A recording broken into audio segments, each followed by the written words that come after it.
ایھا الناس انی رسول اللہ الیکم جمیعا۔ لوگوں، عقیدہ ختم نبوت انتہائی اہم ترین عقیدہ ہے، اس عقیدے پر نقب لگائی ہے مرزائیوں نے، قادیانیوں نے۔ قادیانی کون ہے جانتے ہو؟ قادیانی کافر ہیں یا نہیں؟ اونچی بولو، مرزا کافر ہے یا کوئی نہیں؟ نہیں کافر، بدترین بھی کوئی نہیں، کافر بھی کوئی نہیں، مرزا مرتد ہے۔ توجہ ہے، تھوڑا جا اتنے ہوئے کفر تو اتلا درجہ ہے۔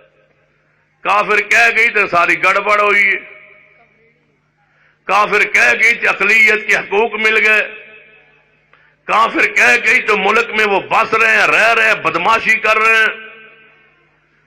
مرزا غلام قادیانی کافر نہیں تھا، مرتد تھا۔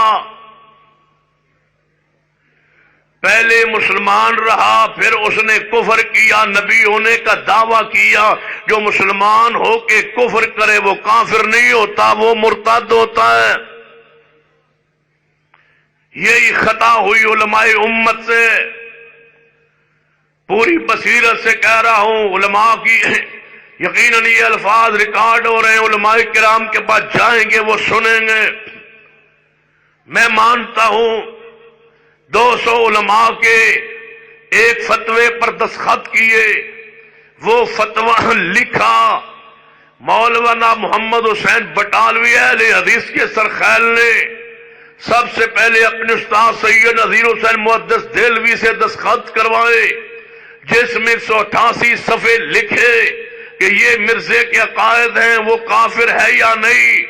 انہوں نے 200 علماء سے ملے، پورے برصغیر کا چکر لگا کے 200 علماء سے سائن لیے استدنا فتوے پر، اور وہ مرزے کو کافر ہونے پر علماء امت نے وہ اتفاق کیا اور فتوے پر دستخط کر دیے۔ میں کہتا ہوں ان 200 علماء سے اجتہادی خطا ہوئی ہے، وہ اپنے خلوص کا ثواب پا گئے، اپنے اجتہاد کا ثواب پا گئے، اپنی محنت کا وہ اجر و ثواب پا گئے۔ لیکن سارے علماء سے اجتہادی خطا ہوئی ہے کہ وہ کافر نہیں تھا، وہ مرتد تھا۔ جب مرتد مان لیا جاتا، پھر اسمبلی سے مرزے کو مرتد تسلیم کروایا جاتا، پھر شرعی سزا لاگو ہوتی۔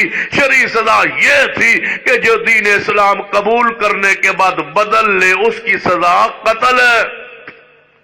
مرزا ہوتا قتل، مرزے کو ماننے والے ہوتے واجب القتل۔ ان کو مرزائی ہونے کی وجہ سے قانونی تحفظ نہ ہوتا، گرفت ہوتی، گرفتار ہوتے، قانون جناب حرکت میں آتا، ان کو سزا ملتی، وہ سزائے موت ہوتی، وہ قتل کر دیے جاتے، لٹکا دیے جاتے۔ یہ ناپاک پودا رب کی زمین پر رہنے کے قابل ہی نہیں ہے۔ مرزائی عام کافر نہیں ہے، یہودیوں جیسے کافر نہیں ہے، عیسائی جیسے کافر نہیں ہے، یہ ہندوؤں جیسے کافر نہیں ہے، یہ سکھوں جیسے کافر نہیں ہے۔ سکھ ہو، کھتری ہو، ہندو ہو، عیسائی ہو، مجوسی ہو، یہودی ہو، وہ اللہ کی زمین پر رہ سکتا ہے۔ پیغمبر کو ماننے نہ ماننے یہ اس کی مرضی ہے۔ لا اکراہ فی الدین، دین میں جبر نہیں ہے۔ لیکن مرزائی اس کفر کا ارتداد کا نام ہے کہ یہ رب کی زمین پر نہیں رہ سکتا، اس کے وجود سے زمین کو پاک کرنا ضروری ہے، اس لیے کہ یہ کافر نہیں ہے، یہ مرتد ہے، اور مرتد کی سزا شریعت میں قتل ہے۔ میں اب بھی کہتا ہوں، یہ جو علماء کرام دھرنے والے بیٹھے ہیں وہ کہتے ہیں کہ وزیر استعفیٰ دے دے، کبھی کہتے ہیں کابینہ استعفیٰ دے دے، کابینہ استعفیٰ دے دے تو مسئلہ ختم نبوت حل ہو جائے گا۔ قربانی دینی ہے، بیٹھنا ہے، ڈٹنا ہے تو اس پر ڈٹو کہ مرزائیوں کی پر سزا ارتداد کی، مرتد ہونے کی۔ جو مسلمان مرزائی ہو جاتا ہے وہ مرتد ہو جاتا ہے، اس کی شرعی سزا کو لاگو کیا جائے۔ مزہ جو آ جائے دھرنے کا، اور مزہ بھی آ جائے مطالبہ منوانے کا۔ شناختی کارڈ کے اندر مذہب کا خانہ بڑھا دیا جائے، ووٹر لسٹ میں حلف لیتے ہو، شناختی کارڈ بناتے ہو، یہ کیوں نہیں وہاں لکھتے ہو جہاں اسلام لکھا ہوتا ہے، وہاں قادیانی کیوں نہیں لکھا ہوتا؟ تاکہ کارڈ سے ہی پتا چلے کہ یہ مسلمان نہیں ہے۔ توجہ فرمائیے، اگر عیسائی تمہارے پڑوسی رہندہ ہوئے، عیسائی ہوئے، یہودی ہوئے، سکھ ہوئے، بیمار ہو جاوے تو بیمار پرسی کرنی جائز ہے یا نہیں؟ کچھ ہی بولو، جائز۔ پیغمبر کی حدیث ہے، یہودیوں کی بیمار پرسی کے لیے پیغمبر گئے تھے، صحیح البخاری کی حدیث ہے۔ یہودی عیسائی پڑوس میں ہو، سکھ ہندو پڑوس میں ہو، وہ قرضہ آگے مانگے آپ اس کو دیں، دکان پہ سودا لینے آئے سودا دیں، نقد دیں ادھار دیں، بیمار ہو جائے بیمار پرسی کرے، اس کی کوئی فوتیدگی ہو جائے تعزیت کرے، جائیں اسلام کے مطابق اس کے ساتھ معاملات کرے۔ یہ دین ہے، یہ شریعت ہے، یہ اسلام ہے۔ لیکن مرزائیوں کے بارے میں یہ ضابطہ نہیں ہے۔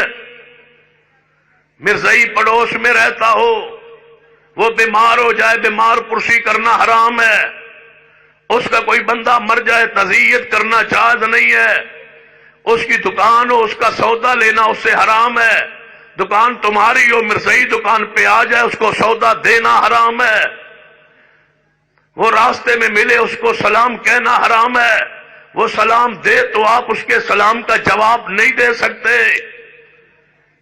اس کے گھر میں آگ لگ جائے 1122 کو فون نہیں کر سکتے، اس کے گھر پر آگ لگ جائے تم اس پر پانی نہیں ڈال سکتے، پھونک مار سکتے ہو کہ اور بڑھ کے بیمار پڑ رہا ہو، تڑپ رہا ہو، خون گر رہا ہو، اس کا بہ رہا ہو، تم پٹی نہیں لگا سکتے، وہ انسان نہیں ہے۔ فلاح انسانیت اور ہے، خدمت انسانیت اور ہے، خدمت خلق اور ہے۔ مرزائیوں کے لیے کوئی نرمی ہمارے ایمان میں دل میں ہے ہی نہیں۔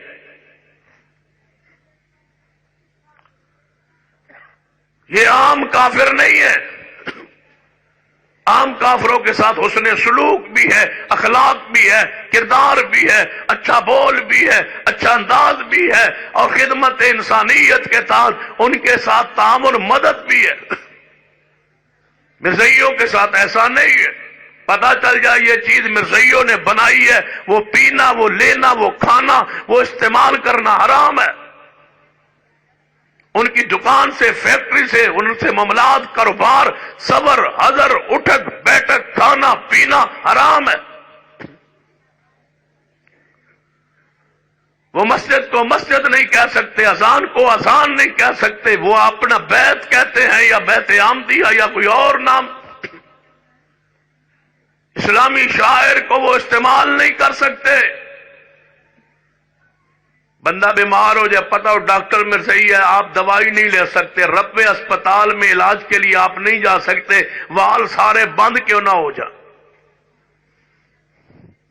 جیڑا جاندہ ہے اسے ربے واپس آندہ جی، وہ بڑے اخلاق والے ہوندے، 5% مرزائیوں کو وہ نرمی لے کے واپس آتا ہے، اسی لیے تو انہوں نے اسپتال بنایا، سستا علاج کرتے ہیں، باقی اپنے فنڈ سے وہ پیسے پورے کر کے تمہارے ایمان سے کھیلتے، متاثر کر کے واپس بھیجتے ہیں۔ وہ تے بندے ہی بڑے چنگے، وہ بڑے اخلاق والے۔ یاد رکھیے کوئی نرمی نہیں ہے اسلام میں، دین میں، شریعت میں ان کے ساتھ۔ وہ تمہارے ساتھ بیٹھیں گے اسی اللہ نو مننے ہاں جی، ایویں ساڈے مولوی پیچھے پیسے اللہ نو مننے ہیں، ان کے نزدیک اللہ پتہ کون ہے؟ مرزا غلام ہے۔ جیسے رسول پاک نو مننے ہیں جی، محمد رسول اللہ کلمہ پڑھنے ہیں، ان کے نزدیک احمد ہی یعنی غلام احمد ہی محمد ہے۔ اسی حج کرنے ہیں جی، حج قادیان کو سمجھتے ہیں، وہ آپ کے ساتھ جی ہم صحابہ کو مانتے ہیں جی، وہ صحابہ کس کو مانتے ہیں؟ مرزے گامے کے ساتھیوں کو۔ ہم امہات المومنین کو مانتے ہیں جی، امہات المومنین کس کو مانتے ہیں؟ نعوذ باللہ مرزے کی بیویوں کو۔ کہتا ہے کہ قرآن میں جہاں محمد کا ذکر ہے اس سے مراد میں ہوں۔ کہتا ہے خواب میں سیدہ فاطمہ زہرا کی گود میں سر رکھ کے سویا رہا ہوں، یہ بدماش ہے۔ اس نے پیغمبر کی بیٹیوں کو معاف نہیں کیا، یہ اتنا ظالم تھا درندہ۔ اس نے انبیاء کو گالیاں دی ہیں۔ عیسیٰ ابن مریم کو حرام زادہ کہتا تھا، یہ الو کا پٹھ۔ عیسیٰ ابن مریم کلمت اللہ، میرے اور تمہارے ایمان کا حصہ، اللہ کے نبی ہے، پیارے ہیں رب کے، مریم علیہ السلام کے بیٹے، اللہ کے امر سے حکم سے پیدا ہوئے، معصوم تھے، نبی تھے۔ یہ کہتے ہیں کہ ان کا باپ ہے عیسیٰ ابن مریم فوت ہو گئے، ہمارے نزدیک وہ زندہ۔ کہتا ہے قرآن پاک میں جہاں جنت مراد ہے اس سے مراد رب ہے۔ کہتا ہے وہ نفخ فی الصور جو ہے اس سے مراد میں ہوں، اللہ مجھ میں سور پھونکے گا قیامت والے دن، سور پھونکا جائے گا، کہ وہ سور میں ہوں۔ مولانا احمد گکھڑی رحمۃ اللہ علیہ نے لکھا، فرمایا تو نے پہلی مرتبہ سچ کہا ہے، سور تو ہی ہے۔ جب اس نے کہا نا وہ نفخ فی الصور سواد کے ساتھ، یہ سور میں ہوں، مولانا احمد گکھڑی علیہ حدیث کے سرخیل پہ فرمایا تو نے زندگی میں مجھے لگتا ہے پہلی مرتبہ سچ بولا ہے کہ تو سور ہے۔ کہنے لگے سان سے پہلے نہیں پتا سی لیکن تو یقین ہو گیا، تیرے آپ نے منہ چو نکل گیا کہ میں سور ہوں۔ یہ عام انسان نہیں ہے، یہ عام لوگ نہیں ہے، مرزائیوں کو عام نہ سمجھا کرو۔ ان کے بارے میں کوئی نرمی نہیں ہے مسلک اہل حدیث میں، شاید تم نے مسلک کو سمجھا ہی نہیں ہے۔ ان کا ذبیحہ حرام ہے، یہ جانور ذبح کرے تو حرام ہے، ان سے نکاح کرنا حرام ہے، ان کی عورتوں سے، عیسائیوں کی عورتوں سے، اہل کتاب کی عورتوں سے نکاح جائز ہے۔ کافروں کے مسائل اور ہیں، ان مرتدوں کے مسائل اور ہیں، یہ زندیق ہے، ان کو رشتہ دینا حرام ہے، لینا حرام ہے، ان کو شادی میں بلانا حرام ہے، ان کی شادی میں جانا حرام ہے۔ ناراض نہیں ہو رہا ہے، چلو ہو جاؤ تو کی کر لو گے۔